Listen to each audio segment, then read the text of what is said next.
23 de fevereiro venidero, para ser exatamente 6 de maio para 9 de maio. Nós também temos um projeto que para nós tem honor, 13 projeto aqui no bairro, que o Bahiba é nome de Cana Junto Comigo. Kiko, hopi ainda está apontando Kiko cana junto comigo, Carmen. Cana junto comigo, Carmen, a família está cana junto conosco, como trabalhador social e outro profissional, não? E nós também juntos, uma tarde, uma noite ameno, donando informação sobre temática que está viva dentro da comunidade atualmente, que está demência Alzheimer. A intenção é para então a noite hopi interativo.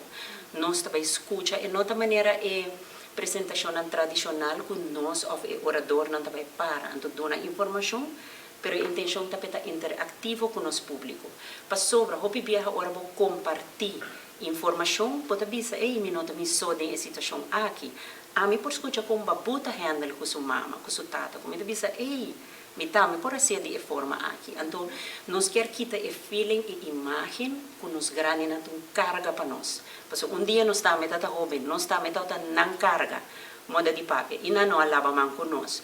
Então, me quer firmemente que ora vou educar o povo, até a situação não tá vira hopi mais fácil. Nós temos adulto no maior que está full bem ainda, pero o problema de demência Alzheimer de fração de segundo a situação por cambia. Então, a gente bisa trobe é para dar tips como para atender a situação, como para preparar nos mês. Porque o hopi bia nós não está preparar para bisa me hinga migrante de caso de cuido, pero guess what? Tem viaja a situação para apresentar de tal maneira que essa é uma de nossas únicas opções. Então, emocionalmente, yun ang tapasador de yun ang pareja, tapasador de situação com ang grande. Então, essa é a intenção de noite aqui.